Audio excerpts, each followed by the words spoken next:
I believe that everybody has a story, and I'm fascinated to hear them. So come with me as we take a walk down Fascination Street. Sadly, Streetwalkers, this is a rebroadcast of an earlier episode. In December of 2020, I released an episode which was my conversation/interview with the legendary B.J. Thomas. B.J. is awarded multiple Grammys, all kinds of awards. He had #1 hits all over the place, including Hooked on a Feeling, Raindrops Keep Falling on My Head, the theme from Growing Pains, the TV show. This episode was released in December, and in March, B.J. was diagnosed with stage 4 lung cancer, and sadly he passed away today, May 29th, 2021, at the age of 78.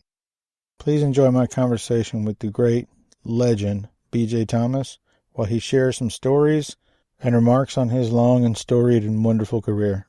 Rest in peace, B.J. Yeah, talk to me, yeah.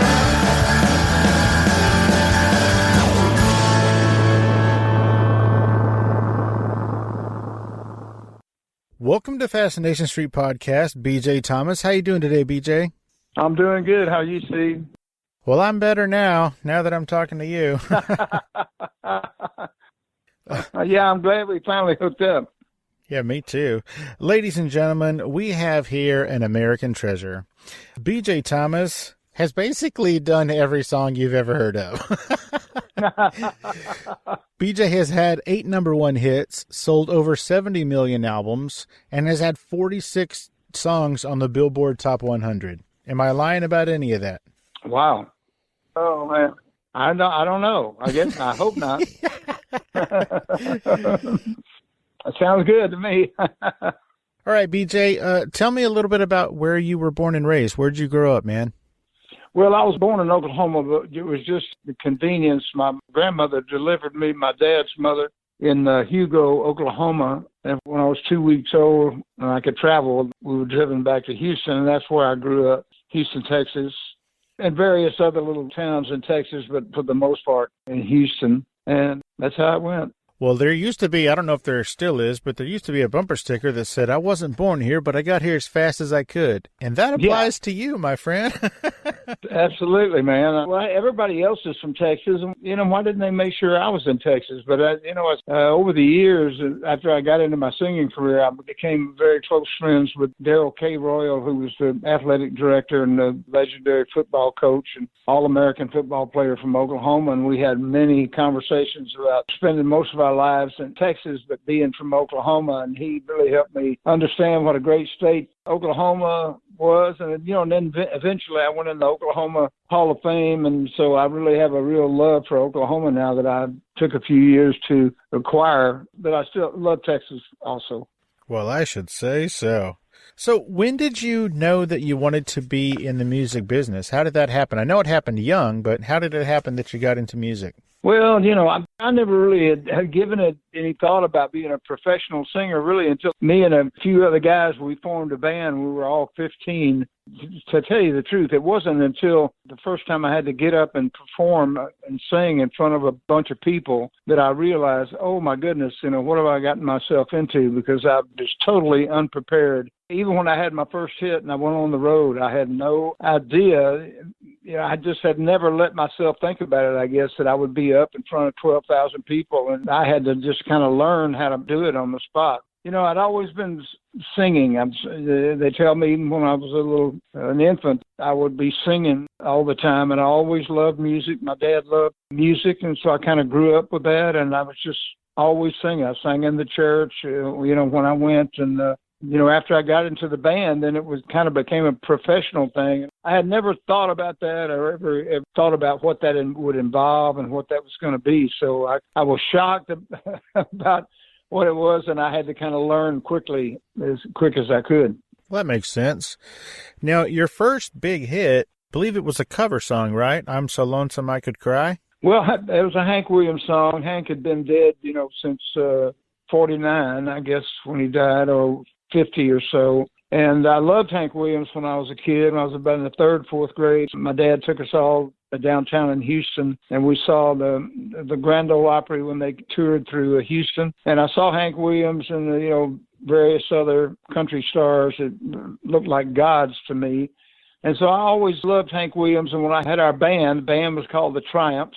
And it really wasn't my band, it was our band. But somewhere along the line, I saw a movie about Hank Williams, and we kind of picked that song off the soundtrack. It was like, hey, that sounds like a song I could do. And so I started performing I'm So Lonesome with my band. And, it became my first hit, my first million seller, and it had been recorded 72 times when I recorded it. So it had been recorded many times, and I don't know exactly why my song became a hit, but it did. Well, I think you know why. You have that thing, that quality. The moon just went behind a cloud, and I'm so lonesome I could cry.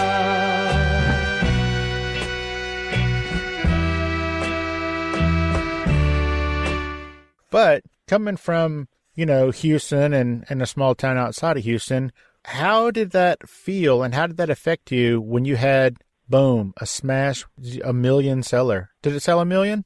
Yeah, it was a million seller. It was a shock, and in a way, it was kind of a dream come true kind of thing. We got the band together. We always thought, well, one day maybe we'll have a hit record, but we kind of inside, we knew that we never would. And so we just had fun playing. So when I actually did have my first hit, I spent a whole lifetime thinking about, when we formed the band is when I had started thinking about the music in a professional sense. So thinking, well, I've got a band now, we're recording, so maybe we'll have a hit record. And, we did. It kind of started selling records in 1965, and it went number one in Houston. And Scepter Records out of New York City leased my record, and it became a top 10 and was my first gold record. And it was, a dream come true, really. Now, I think, and pardon me for saying this, but I think that you were 22 when that happened? Yeah, I think I was 22. Exactly. Well, Elvis did his first one like 19. What took you so long? Well, actually, I had that thought process. I thought, I thought quite a few times, I thought, Elvis was 19 when he had his first hit record, and man, you need to get one. And, I didn't know how to have a hit record, or, we didn't know what a hit record sounded like. We were just kind of playing our music and doing our performances out in the boondocks, big teen dances and things. Sure enough, it did happen. Well, that might seem like a bizarre thing, I guess, for people nowadays, that such a huge and accomplished musician would start off playing teen dances. But I would like to remind everybody that Van Halen was playing high school proms. So everybody's got to do it, right? Oh, well, we did too. I mean, you've got to start somewhere. You can't just go straight to a stadium. Well, you can, but they won't let you in. We just played the small group, the high school kids, guys from our high school, our little canteen thing where we used to go, and it just kind of grew. And after a few years, we kind of became competitive with other bands in our area. Basically, we're too young. We didn't play nightclubs, but we played the big dance halls on the weekends, and it just kind of grew from there. So back then, when you were not playing and you were just rolling around town, did everybody go crazy when they saw you? No, not really. I mean, especially in my little town there where I was out west of Houston. It was kind of a little country town. It's not a little town anymore, but back then it was. And, they just kind of took it in stride. There were a few bands that played in that area. And, of course, lots of music was being done in Houston. And it wasn't that big a deal. After we started really sounding good and the kind of maybe some charisma was taking place, and we would get sometimes the people would scream and stuff at our dances. And so when that started happening, we knew I think we're sounding good, and we just kept having fun with it. So how did that change your life to have a million selling single or album? Well, really completely changed it. My first gig in late 1965, I went out for and toured with James Brown. And it was quite an eye-opening experience. And then, of course, after the record became a national hit, I worked with many of the R&B people, Percy Sledge and Jackie Wilson, a bunch of people. And so I was it was almost like going to school. I was kind of learning what I was doing. And when I first had Lonesome, I was perceived as being a black singer. So I worked with all the great R&B guys those first few years. That was great. I loved that. And then eventually I went to it with Dick Clark and just, did everything that I'd always dreamed of doing. It was a total life change for me. How were you embraced by those predominantly black artists? I guess you sounded like them, so you were sort of a fit with that style. How was it touring with those dudes? Well, the James, when I toured James Brown, his audience could be a little tough. I didn't realize that when I was working with him, but the first night I was out with James, he went on stage before I went on and said, hey, he kind of introduced me and said he liked me and he said some good things about me. And so the audience was courteous, but it kind of grew. For the most part, I really connected with the people that were in the audience. And of course, it wasn't completely a black audience, and really the black entertainers, singers, writers, and those are people. When I was young, those are the guys that I idolized. I was a big fan. I was close to Bobby Bland for a few years, and I loved those guys. And they sang the way I wanted to sing. They sang like they really meant what they were doing, as opposed to some of the white singers. They didn't sound that convincing. But I always had admired them, and of course I admire all singers, white singers too. But they're the ones that had the emotion and the movement in their performances, and that's what I wanted to do. So I was thrilled to work with them. I can imagine. Actually, no, I can't. That's amazing. So then I think eventually you moved to Memphis, right? Before anything else giant happened, I think you moved to Memphis? Yeah, I had a songwriter friend of mine, Mark James, the guy that wrote Suspicious Minds, and he wrote Hooked on a Feeling and The Eyes of a New York Woman for me. But I talked to him, and I wasn't really doing much. I'd had my first year, and I had 3 hit records, and I had done everything. But then the next year, I wasn't doing that much. He called me and advised me to come to Memphis. So my brother and I, we drove to Memphis, and I moved up there and started working with Chips Moman and the American Studio Group. And they had a bunch of writers up there, and, the American Studios and the American Studio Group, they were cutting hits on everybody. I started singing with those guys and making records with them, and I was making hits. I made The Eyes of a New York Woman, Hooked on a Feeling. Everything was going great, before I did Raindrops. Now, let's talk about Raindrops. Okay.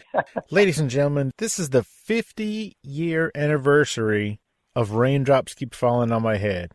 Everybody knows that song. It's been covered by a few people, but BJ's original version is the most iconic and the most prolific. In fact, correct me if I'm wrong, but that song won an Academy Award for Best Song from a Film, Butch Cassidy and the Sundance Kid in 1970. Is that true? Yeah, that's true. They had a scene in Butch Cassidy and the Sundance Kid. They call it the bicycle scene, and Paul Newman was riding a bicycle with Catherine Ross, and of course he was Butch Cassidy. And they had written Raindrops Keep Falling on My Head for that scene.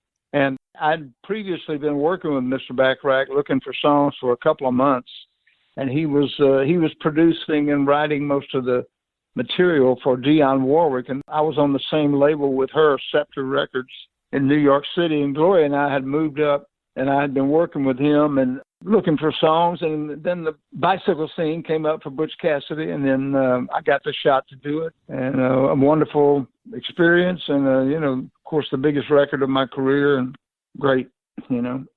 Now, you did perform that song on the Academy Awards stage, right?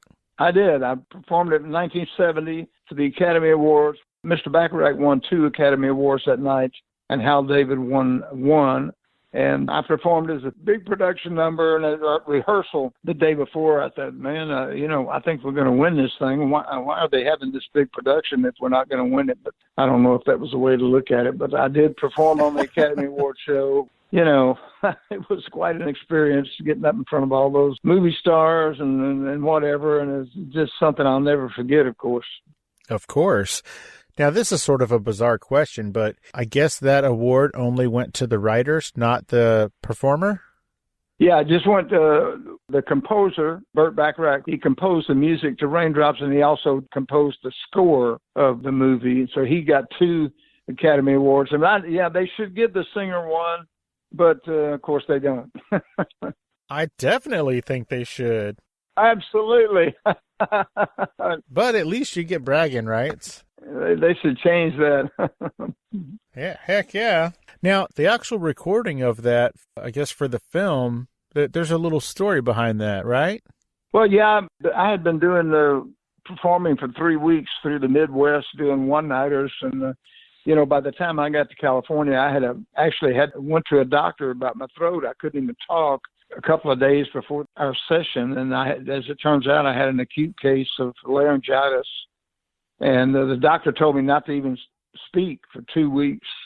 And I said, oh, man, I've got a session to do. And so anyway, he gave me some pills to shrink my vocal cords, but, man, I could barely even talk. And I went to rehearsal the day before the session with Mr. Bacharach, and he could tell. I was even thinking, man, if you show up like this, he's going to fire you. But I thought, well, it's not about not showing up. I'm going to show up and see what happens. And as it turns out, he kind of liked the way it sounded. It was kind of scratchy and rough. It worked well, of course, for the film. So thank goodness. We re-recorded the song 6 weeks later for the single record that became number 1. And that's a lesson to all you kids out there. Even though he didn't think it was going to work, he still showed up because he said he would. And guess what? It turned out. So even if you think whatever's about to happen is not going to happen the way you think, show up. Be a person of your word and see what happens. I had thought through that, and I thought, well, you could say, oh, hey, I'm sick, or, you could whatever. And I just said, well, you know what? I'm just going to show up and do it. And as it turns out, one of the movie people said on the next day, the Sunday, when we did the bicycle scene, he said, that's a good idea. You're trying to sound like Paul Newman singing. And I said, well, I didn't really say anything, but I thought, well, maybe it's working, So, and when I hear it now, it doesn't sound as bad as I thought it sounded then. But Bert liked it, so I thought, well, that's good enough for me. Yeah, that's good enough, right? Yeah. That is awesome. That is a wonderful song. And actually, that song was playing over here at my house when I was like, hey, you know what? I should reach out and see if I could talk to that fella. So it was that song that did it again. Yeah, I'm glad you did. Yeah, me too. Everything connected with that song came out perfectly. I mean, I had the laryngitis, but, it worked out. Just everything with the song, the great movie, the genius writers and composers, and it just all seemed to gel together. It hardly ever does that. It'll do it every now and then, but it was just kind of the perfect meeting of singer, movie, composer, writer. I mean, it just, everything, every angle you look at that situation and what happened, it just ended up perfectly. So it's been something that I have really treasured and appreciated all my career. Well, that is probably why you're still in business, because those people who don't appreciate that kind of get left back by the industry. Now, you also had a huge hit with Wrong Song, which everybody else knows as Play Me Another Somebody Did Me Wrong song. Yeah. The title really is Somebody Done Somebody Wrong Song. Hey, won't you play, in parentheses. It was written by Chips Moman and Larry Butler. Larry Butler was the guy that produced all the hits on Kenny Rogers, and Chips Moman was a legendary musician that played on the Aretha Franklin records and became one of the best producers of music of all time. And I recorded with them for years in Memphis, and we made a lot of hits together, and that worked out good too. Yeah, it did. Hey, won't you play another Somebody Done Somebody Wrong song and make me feel at home while I miss my baby, while I miss my baby. Now, forgive me for asking, and I don't need any numbers, but sort of how the Academy Award went to the writers and the performer got nothing but the bragging rights. Do the royalties work that way? Do they get paid and you don't, or do you also get paid? No, yeah, I got paid royalties. I made a nice chunk of money, and of course, it's been a kind of a part of my drawing card for years. So in the long run, I made a lot of money. I don't have an Academy Award, but I was involved with one, and that's been good enough, and made enough money off of it. Well, good. That's, like I said, I don't need numbers or anything. I just needed to know that you were taken care of, because I know that back in the day, the industry had a habit of not paying royalties. Well, I was from a generation of the business that one of the industry practices was to not pay, was to pay the least possible. I mean, the example of Little Richard never made a penny in royalties, and he was one of the greatest rock and roll singers of all time. So you had to do your business correctly, and even when you did good business, the industry practice would kind of go against you. But you just have to be a very good businessman, because money is a huge distraction for some people. Yeah, no kidding. So it's good to keep your eyes on the business part. Yeah, exactly. Now, if we can transition just a little bit, you also had a hit with the song Hooked on a Feeling. When you hold me in your arms so tight, you let me know everything's alright. I'm hooked on a feeling, high on believing that you're in love with me. Oh, yeah. Right before Raindrops, I had the Hooked on a Feeling. Of course, you're probably going to mention the Blue Swede thing. I would never do that, because I'm offended that James Gunn didn't choose your version. Oh, yeah, I would have loved for that to have been the case. But, the Blue Swede thing, honestly, I think they maybe covered me a little too soon. But, there's no denying that the Blue Swede song was a beautiful production. And I never have had any hard feelings about that. And it made my buddy Mark James, who wrote the song, a lot of money. And really, I've never had any regrets about that. Well, it's good that you're sweet like that, because your buddy Mark, I guess, he started collecting money all over again when that movie came out. Well, Mark has been a very successful songwriter. He's in the Country Writer Hall of Fame, and he's in the regular Hall of Fame. He wrote Suspicious Minds that Elvis Presley recorded, and he's been a great writer, and he's one of my best friends, and so good for him, That's awesome. Now, speaking of Elvis, I believe that Elvis covered a few of your songs, right? Yeah, of course, I was around Elvis a time or two when I lived in Memphis, and he was a wonderful guy. He liked me, and he liked my music. I think one of the reasons, my second record was a song called Mama, and of course, he loved his mama, and I sang for him a few times, and he was a wonderful guy, and he loved my music, and he would not necessarily cover my records, but he would perform them. Speaking of Elvis Presley, I guess he liked you and your music. A little birdie told me that sometimes when he would throw a party or get together at Graceland, he would hire you to perform. Yeah, I sang for him a couple of times. He really didn't hire me. I mean, he asked me to come and sing, and I would. He had a Valentine's party at one of the nightclubs there in Memphis, and he asked me to come and sing, and I did. So that was a great experience for me also. Heck yeah. Did he ever get up and sing with you? No, but he sat at the front table, and when I sang I'm So Lonesome, he sang along with me, and of course I could hear him, and he was great. He was wonderful. That is fantastic. Now, switching gears just a little bit, you're not a super religious person, but back in the 70s, you and your wife had a spiritual experience. You don't have to if you don't want to, but can you talk about that and how that led to your having the very first platinum Christian album in history? Oh, yeah, no problem. I don't mind talking about that. I have a faith that is centered around the teachings and the example of the life of Jesus Christ. And I believe in love. I'm treating other people like you would have them treat you. I never could really make the religious precepts work about, this is bad, that's whatever those things are. I never did. That never worked for me. The example that Jesus set, that who we can be, who we all can be, if we love ourselves and love other people, I connected with that, and that's what kind of turned us around. I had alcohol and drug problems for years back then, so that kind of turned me around and got me sober, and that's made all the difference. And so I was approached to make a gospel records soon after the kind of maybe the news got out to the music business. And I was not really aware of the gospel music business. So I made this gospel record, and to my really surprise, it became the first platinum record in the gospel business. And I had 4 platinum albums, and, that's where I won my Grammys, and it was a beautiful experience for me also. How many Grammys? 5. Are they all for Christian music?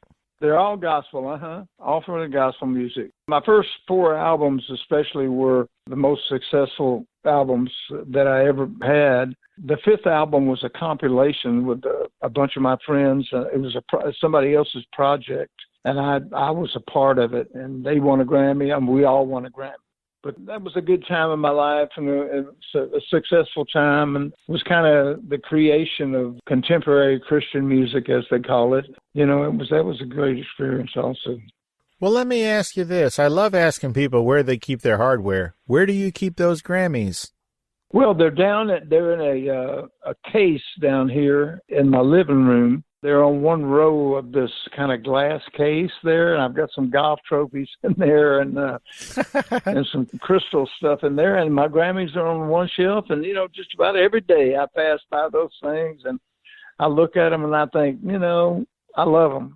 That's great, Well, I think that's awesome. Some people say they don't know where their Emmy is, or they don't know where their Grammy is or whatever, which I always find hard to believe. Yeah, I don't get that. But I love that you have them displayed right there. Yeah, I just have them down here, and people can look at them when they're over or whatever. And I've got a few of my gold records, although I've given about 2/3 of them away, but I've got a few of the gold and platinum records down in the office, and they bring back good memories when I notice them. Well, they should. Can I ask you a personal question? Sure, absolutely.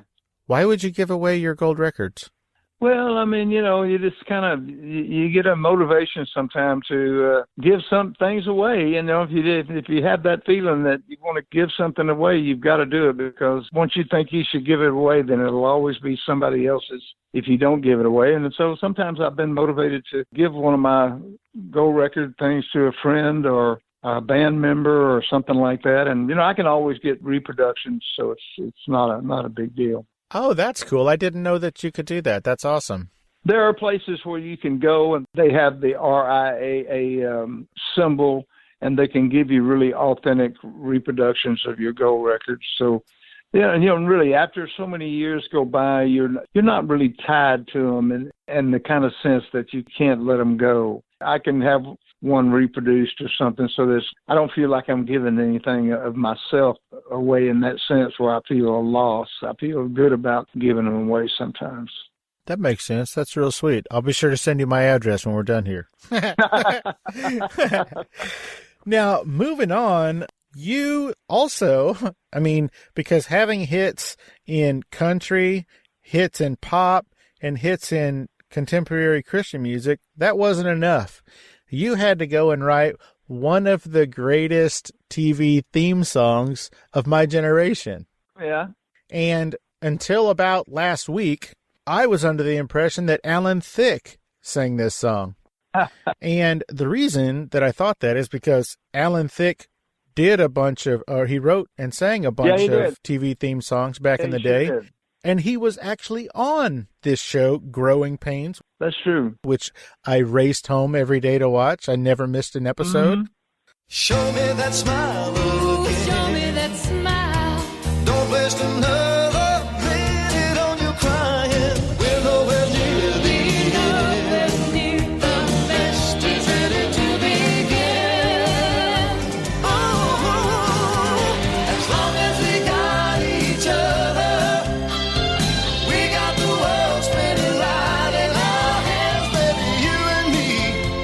We gotta be The luckiest dreamers who never quit dreaming, as long as we keep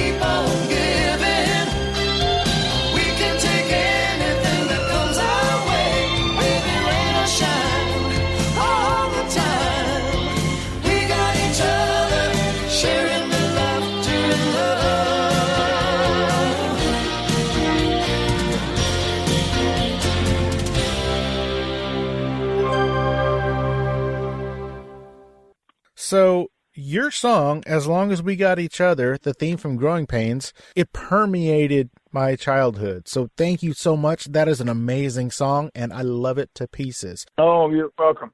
Tell me a cool story about doing that song. Well, the Long as We Got Each Other was a theme to, of course, the Growing Pains, and the music was composed by Stephen Dorff, and the lyrics were written by John Bettis, and both those guys are in the Songwriters Hall of Fame. And, I got a call one evening. I was home, and I answered the phone, and it was a guy named Stephen Dorff. And he said, look, I'm writing a song with John Bettis, and he said, it's a theme song for a pilot they're fixing to shoot. And he said, it's coming out so much like a B.J. Thomas song. He said, we want to know if you'll sing it, because if you don't sing it, it sounds so much like you that we're going to have to change it up. So we need to know. And I said, hey, I'd love to sing it. So, we ended up recording the song in California, and didn't really have that high hopes for Growing Pains. But the first night it was televised, it was the most watched show in New York City. And so it was just an instant hit record. And, that was also wonderful to be connected with that show and those actors and so great people. Well, I loved that show. It was phenomenal. Everybody on it did a great job. And as a weird sort of circle around, Kirk Cameron ended up becoming one of the most religious and outspoken Christian, I guess, leaders. And, that's sort of neat, because going back to, you had the first platinum Christian album. Yeah. So maybe there's some things at work there. Well, I think things work out as they should. I think we're at a difficult time in our country, and I don't think religion has done much good for most people. So when people go so religious, that is so opposite from what I have done. And I'm certainly not criticizing or judging anyone, but I don't think religion serves the purpose that they should. I think they should go back and take a real look at what Jesus was trying to show with his life, and it wasn't religion. It was about loving people of all colors. I think we're in a time now where, racism is out of control, and I don't really see where religion has had much effect on how people are into this racism. So I don't mind being associated with those people, with the Christian people, religious people in the musical sense, but I don't identify with them. That makes sense. Understandable. I did hear that your wife, Gloria, helped you write a song of yours a long time ago. Can you tell me how that happened? Well, she wrote quite a few of my gospel material, and she also wrote one of my number one country records, a song called New Looks from an Old Lover. And she was just a songwriter for many years. She's not writing much at the present time, but she was a great writer in her time. She can still write, but she's not that motivated right now. Sure. So that song... New Looks from an Old Lover, yeah.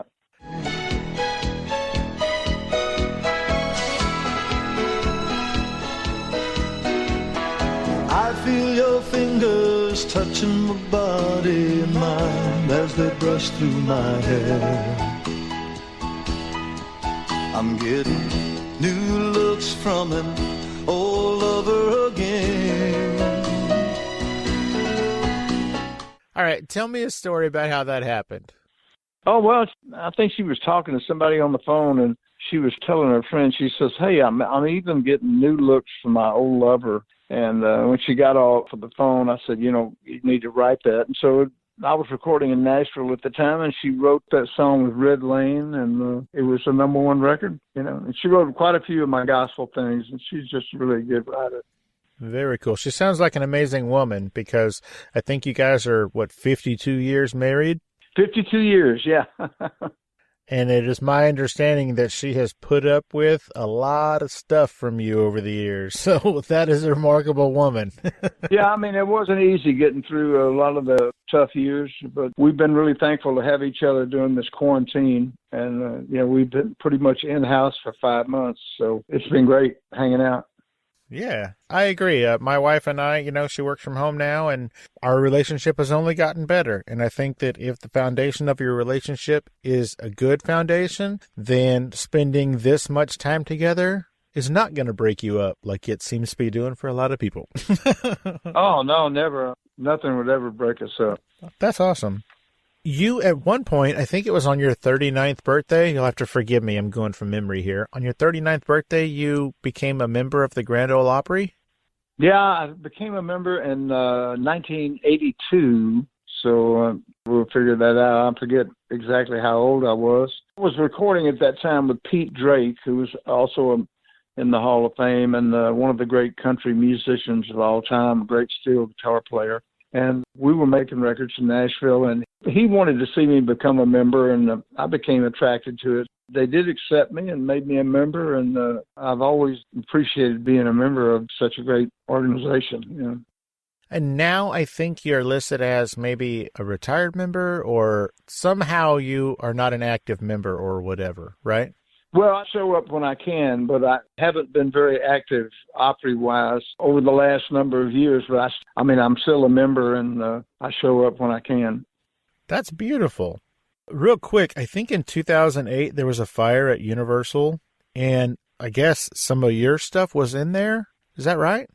Yeah, some of my stuff was in there. Most of my Memphis masters, there were copies made. They are in Georgia right now in the Chips Moman estate. But yeah, all the other masters and many, many, many other masters were lost, and quite an oversight not to have copied those things, but that's the way it goes. That is the way it goes. Well, I understand that you have places to go and things to do, so I want to go ahead and say thank you very much. Everybody, currently this is the 50th anniversary of Raindrops Keep Falling on My Head, and I believe that if you go to his website, which I believe is bjthomas.com, yeah, you can buy all kinds of stuff, including signed vinyl records. Yeah, just all kinds of stuff. Well, I really have enjoyed talking to you, man. I'm glad we finally hooked up after we had a little trouble there. Me too, and once again, I apologize. Oh, no problem. And real quick, would it be possible, and it's okay if you say no, can I play Raindrops? Oh, absolutely. Awesome. You don't need my permission. B.J. Thomas, thank you so much for taking the time out of your busy schedule to hang out and let us get to know you a little bit better on Fascination Street, man. I really appreciate it. Yes, sir. Thank you, man. I enjoyed it. Thank you, B.J. Okay, buddy. Bye-bye. Bye-bye.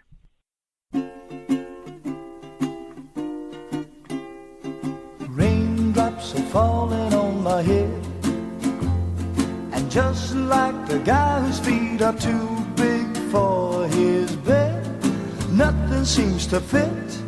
Those raindrops are falling on my head, they keep falling.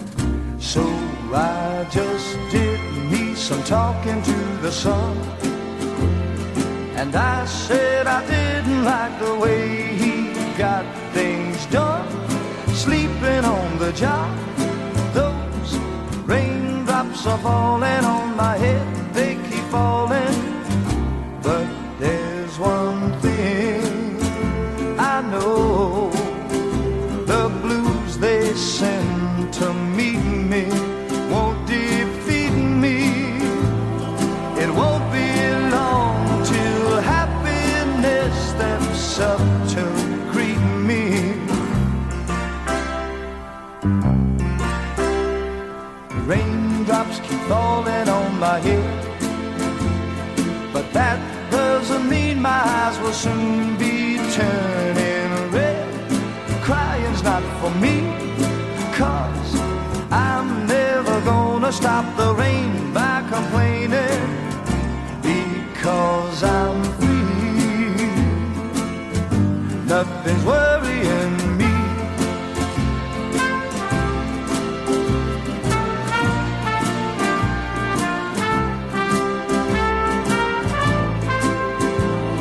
It won't be long till happiness steps up to greet me.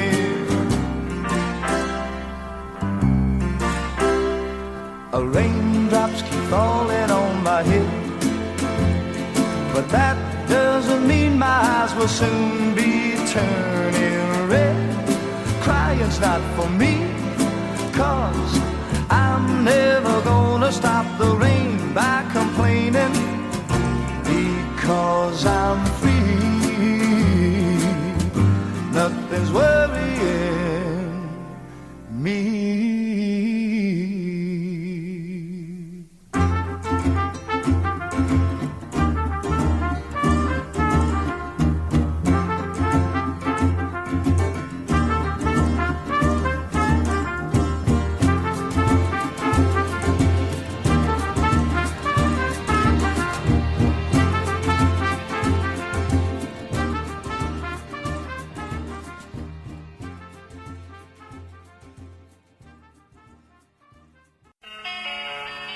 Opening music is the song Magnolia from the 2014 album Intransigence, used with permission from Douglas Miles Clark.